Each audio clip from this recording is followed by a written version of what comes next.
So welcome to another episode of Sports Xtra. It has been a long while, but we're back and we're back with a bang. As usual, I'm your host, Ruimbo Chakurika, and I'm joined by my guest here, Nobet Abashi, who's also pushing a sports booth. You definitely want to get onto that platform and see some of the wonderful facts that he's been posting up, as well as the sports news and updates. But Nobet, great to have you on the show. Thanks, Chakurika. It's good to be here. Oh, yes. So we've got quite a lot to be talking about today from the local scene. Well, we're going to be having a little bit of a glaze over what happened in the Chibuku Super Cup, who's through, who's not, and why they are not.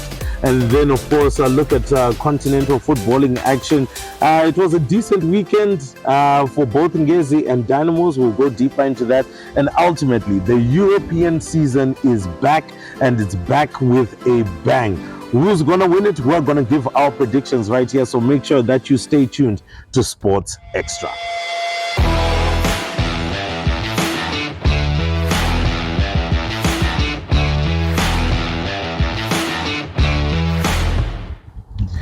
All right, so let's get straight into it. No, but it was a very interesting weekend in the Chibuku Super Cup. And obviously the expected giants, I guess, making their way through. Yeah, indeed, Ruimbo. I was actually surprised that Cape United, because, well, I didn't see them progressing to the next stage. Why? Because when they played Bikita Minerals for the first time, they lost 1-0 at Faro Stadium. And I thought they were going to lose again, considering the fact that they were not playing so well. But thanks to Lloyd Chitembo's boys and obvious Mr. Chibuku, that is William Manondo, he scored the only important goal, and Cape United went through to the next stage. So hoping that Dynamos and Ngezi would join the so-called giants. Yeah. Remember, I said so-called for a reason. Oh yeah, so that, I mean, it has been tricky times actually, indeed, for the likes of Cape United. I haven't had the best of luck within the season so far. I've been struggling to really get some good going form, but prior to getting into the Chibuku Super Cup, they had like 2-game winning streak on the trot. So who knows, maybe it's a turnaround time for Chitembo side. Yeah, I'd like to believe so, considering the fact that they beat FC Platinum, who were on the top by then, one new case of another William Manondo goal. So it seems as if things are now getting in shape for Lloyd Chitembo and the Green Machine. All right, it's also interesting times to note Highlanders were also able to make it through for Simba Bora. Interesting. What surprised me most was that Walter Msona penalty. Yeah. The last time I heard, they're still looking for the ball. Definitely sent way over the bar and way out of the stadium. But a little bit odd to see Walter Msona take such a penalty. I think he tends to bury those quite easily. Yes, I was actually surprised what he was trying to do. And then, because, you know, when it comes to penalties, we always believe that you don't have to lean when you are about to kick the ball. But I was surprised to see a seasoned player like him. Of course, they miss penalties. Lionel Messi did the same thing during the 2016 Copa America when we against Chile. So for Walter Msona, yes, I was surprised because that's the first time I've seen him hitting it top like that. Ultimately aiming for the moon. But all right, so teams that are through, obviously, in the Chibuku Super Cup, we're talking about the likes of Cape United. We've got Islanders who have already gone through. FC Platinum as well were able to overcome Tel 1 in that one. Jogging my memory, Simba Bora there, obviously sneaking in despite that interesting penalty. What do you think this one is shaping up to be? And if we just quickly take a look as we wrap up on the Chibuku Super Cup, do you believe that the ranking of the sides and the seeding of the sides has just automatically told itself? No surprises there. Yeah, but I was actually surprised. They won 5-4 against Chicken Inn, because I was hoping to see Chicken Inn there, because those are the traditional big teams, the Capes Uniteds, the FC Platinums, and the Chicken Inns. So I'd like to believe that we're likely to see a more interesting Chibuku Super Cup now, because all the big teams that are in the country are through. We're just waiting for the Dynamos in the Ngezi game, so we'll see who would join them. But I would like to, I'd like to believe that it's going to be an interesting ever Chibuku Super Cup, because there were no underdogs who went through. So yeah. Well, interesting times, especially saying that no underdogs went through. Others would say it's great for football for them to go through. Others would say, look, we want to see the big boys play because they'll bring in the fans, they'll bring in the pomp and the fanfare and things like that. So let's see how that one goes. But let's quickly shift over to the continent. I saw a particular, comment circulating that we did number 3 on Zambia, in the sense that Kalisto Pasua won with his Nyasa Big Bullet. Yes. And then, of course, Dynamo is also doing a number on Zesco United and things like that. But let's look at the performances. Ngezi Platinum, 0-0 draw. Do you feel that maybe it's the nerves of being on the continental level, or maybe them not playing at home? What exactly, because they were playing on home turf, let's not forget, this is a home turf match. They drew 0-0. They'll now have to go away and win to progress. Well, I was not actually surprised, considering the fact that, this is different from local football, from everything, the officiating, and, they were playing home away from home. Yes, because they were playing in Zambia, because of the issue of stadia, which is now a thorn in the flesh for Zimbabwean teams. But I remember last time, football has changed, so the issue of home ground and stuff, it's now a thing of the past, because teams are now competing to win, not just to be seen there. So in as much as I was disappointed by the 0-0 draw, I see them are going through, because remember, the team they were playing also wanted to win, but they failed to score, just like what they did. So I don't think the home team thing will play in the second leg. I still see Ngezi Platinum are going through, because they're playing magnificent and lovely football. Definitely. And I think there's been no question about that when it comes to Ngezi. Many people are saying, they grew cold feet having won the championship. Now they don't know how to play because they started at the beginning. Yes. But now all of a sudden they've really, really picked up, and it looks like Xtra Chiragui's football is now coming to the fore. But let's talk a little bit more about Dynamos. When they just come into the continent, they become a different beast altogether. They start playing, they start winning, they start progressing. And also kudos to CAF for affording that $50,000 to teams who are participating, because this makes life a whole lot easier. Yes, I think when they had that the 50,000 was coming in, I think it was a booster for Dimbari. Looking at that game, the Zambian league now is not yet started. And ours is already in progress. So I think that played a role in that the 1-0 defeat.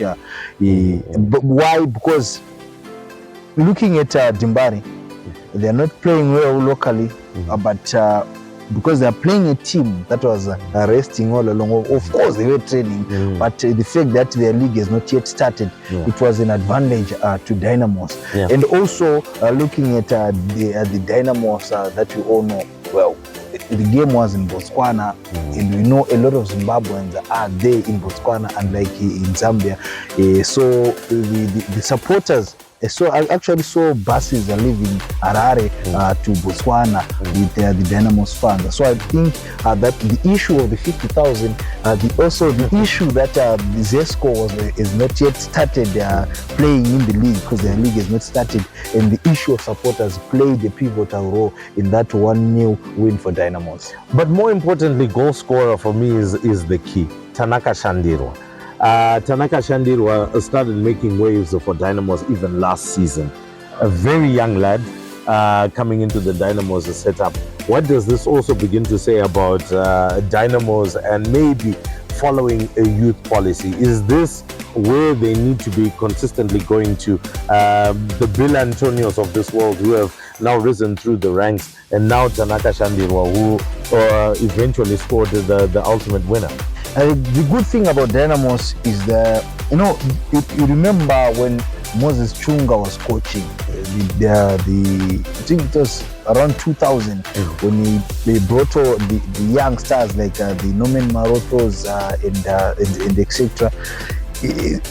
The traditional teams in Zimbabwe were fed by schools, because most of the kids who were playing there for the Dynamos that made waves in Africa were coming from school. So I think that aspect is very important for Dynamos, because looking at it, most players are now leaving the Premier League to Division 1. Why? Because of the age factor. So we need more of those youngsters to play, because remember, we are building for the future. But not necessarily, sometimes it doesn't have to be the issue of names. That's what we've seen in Dynamos, especially.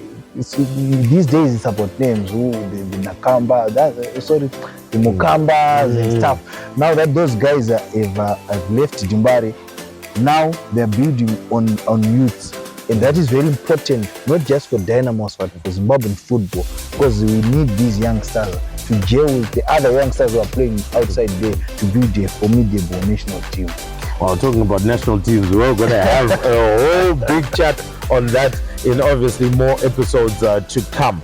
But all right, fine. Let's shift from the continent. Dynamos obviously a 1-0 win for themselves, a 0-0 draw for Ngezi Platinum Stars. Obviously, more action will be coming through, and we'll be giving you updates on our social media handles. Make sure that you do follow us at Sports Xtra ZW or at Sports Xtra Zim. You can find us on Facebook as well as on Instagram. That is where we are. We have our YouTube channel, which is the Sports Xtra ZW, which is where you're watching this particular episode of Sports Xtra. Now let's go into the international scene, because this is where obviously the big discussion will be. The European football season is generally back. I believe there are only around about 1 or 2 countries that haven't started amongst the big boys. But England has started, Spain has started, Italy has started. And what was your general assessment, first and foremost, on maybe some of the hype around the European season starting? What do you think was maybe the biggest story coming into the European season? Well, there are actually 2. Is Manchester City going to win the 5th? And the issue of Kylian Mbappe joining the already strong Real Madrid. I was actually surprised to see them dropping points against Mallorca there. Why? Because looking at that Real Madrid, it's more strong, I'd like to believe, than the so-called what was it called? The Galacticos. Because it's a new generation of the Galacticos. Because we've got Vini there, we've got Jude Bellingham, we've got Kylian Mbappe. So that I'm still looking forward for a more interesting La Liga, considering the fact that the Galactico at Real Madrid is now finally on. And also, I'd like to see. I'm surprised. Well, I'm not yet surprised the game between Chelsea and Manchester City, because I thought Man City were going to win by at least 5 goals today. Why? Because Chelsea has not been playing well during the preseason, and now it's a new team, a new coach. And the last time Pep Guardiola played against one of his former players who was now coaching, or his former assistant, it was when he played against Burnley, coached by Vincent Kompany. I think you know what happened to Burnley. So I hope it's not going to be the same case with Chelsea. Relegation. Well, look, I doubt with some of the quality that they have that they most probably will get relegated, but I do feel that there's just too much of a circus that's happening at Chelsea, just buying players for the sake of buying players. We understand what maybe Todd Bowley is trying to achieve, is maybe using an American model in a Premier League setting, but I don't think it actually works, where you keep players for a long time and anybody that wants to buy them off of you has to pay a large amount of money to first disconnect them from that huge contract and the wage bill and things like that. But I don't think the plan actually works. Yeah, because I looked at the Cole Palmer. He was given a contract until 2033. Yeah, which is 9 years. Which is 9 years. I was actually surprised. Why? Because we all know what he did last season, and a lot of coaches now know that he is a dangerous player. So every coach is saying, you know what, just go to Palmer. Don't make him make those runs and those passes.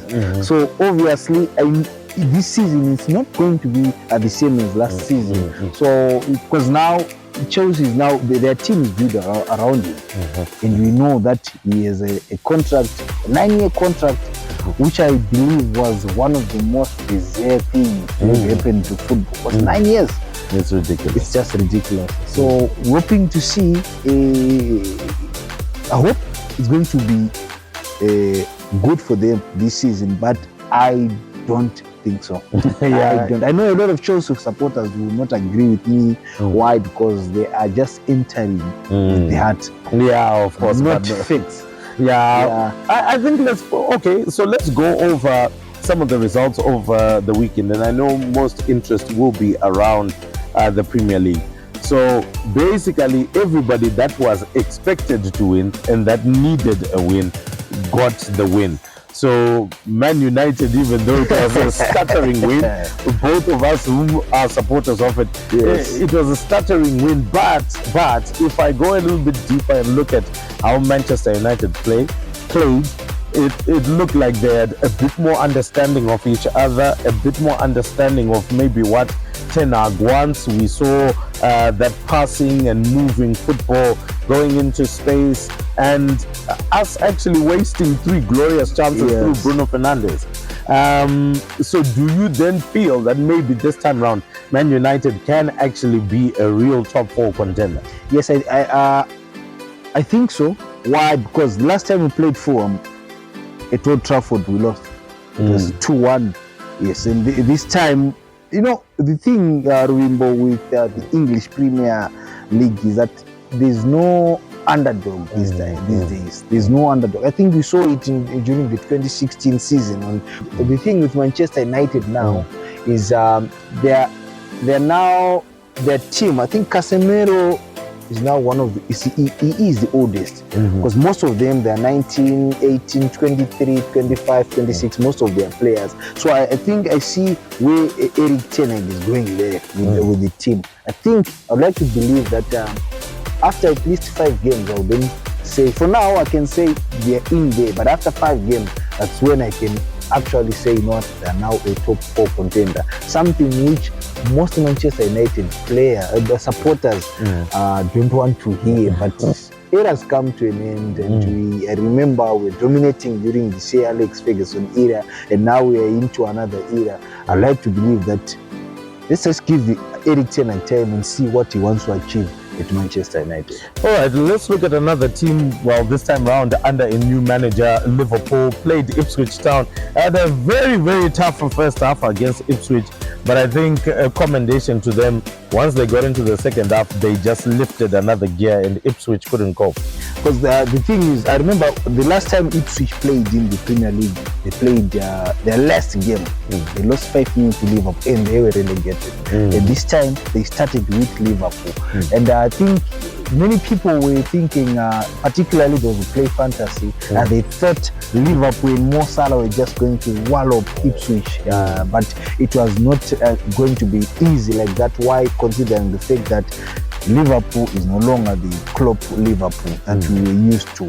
It's now has a new manager who has his own type of play and is looking forward to make 1 or 2 changes, which we actually saw during that game. And Ipswich, they are not a team just to make numbers in the Premier League. They actually want to maintain and keep that spirit of winning that they left there when they were in the lower league, and now they're into the Premier League. I think it was not going to be easy, especially the first half. I want you to look at the most teams, particularly though the teams that they come from the lower league. Now they're in the Premier League. The first half is not easy. If you want to win, you win in the second half. Why? Because you're still trying to see how they play, and that is exactly what happened during that Liverpool and Ipswich Town game. Yeah, that's what ultimately happened, and of course they were able to come out with that particular win. But of course, as we're now coming and sealing this one, it is the first episode back, so we're not going to reveal and pull out all the stops, but let's get straight into it. Here's the big question. What is your top 5 prediction for the Premier League this season? That one. The toughest one. The toughest one. Yeah. Arsenal, Man City, Man United, and Aston Villa. Aston Villa. Yes. Absolutely no room for Arsenal. You said Arsenal. Arsenal on top. Number one, Arsenal. Man City. 2, Man City, 3 United, and Aston Villa. No room for Liverpool. Liverpool number 5. Wow, Liverpool number 5. I know many Liverpool fans are going to be irking at that one. All right, here is my prediction. I actually think Man City might just actually go for the jugular. They've got the experience, they've got the quality to do so. I think they've got enough experience now on the bench and youngsters that are able to come in and support. So I think Man City might just be able to pip everyone to the 5th title. I think Liverpool might just be in there with a shout. I kind of saw what Arne Slot is actually doing and what he's trying to do, and it looks like he's ruthless. Jarrell Kansa didn't have a good first half. He was substituted immediately at halftime. And when asked in the post-match, he said it's because he wasn't playing up to standard. And you need a ruthless manager if you intend to win a title, but it might be a little bit too early for him to go ahead and win it. So I'll say Man City, Liverpool, and then I'll slot in the Manchester United. I agree with you. I think they're right in there for a top 4 finish. This time around, they made some really good buys. I would then chuck in Arsenal in a top 4 position. Now, many will ask me, but they've run Man City close in the last 2 seasons. I think they wasted a period. And right now, their players are the same. He's got the same team. He hasn't made many additions to the side. So now people have generally got a plan against Arsenal. It's going to be difficult to execute it, but I think against the big sides is where they will falter. Against the City, they grow cold feet and they falter. Against the Liverpool, they struggled last season, and I think they will do the same again this season. And so those big matches are the ones that tend to determine whether you're going to be able to reach the top, be in the top 4 or not. So I would say an Arsenal sitting at number 4, and then I'll pull in an Aston Villa in number 5. You know, remember the reason why I said Arsenal is because they finished their second 2 times in a row, and Arteta knows exactly, because the way he plays is more similar to that Pep Guardiola play, and in as much as he has not bought many players, I think it's because he believes in the team that he has. And Manchester City have lost Julio Alvarez, and they didn't buy many players. They didn't buy many players. Why? And it's the same Manchester City team that is winning against Arsenal during the last 4 or 3 games of the season. This time it's not going to be easy because the other teams, they want to play and win against Manchester City. So it's going to be interesting, but I see Arsenal pulling a shocker there. All right, well, let's see whether that actually happens. There are a couple of dark horses, though, that many of you will say, how about? I think a dark horse is Tottenham Hotspur in terms of reaching the top 4. So I see Arsenal actually reaching, Tottenham Hotspur rather, actually reaching the top 4. And I think that Ange Postecoglou has got a fantastic philosophy of football.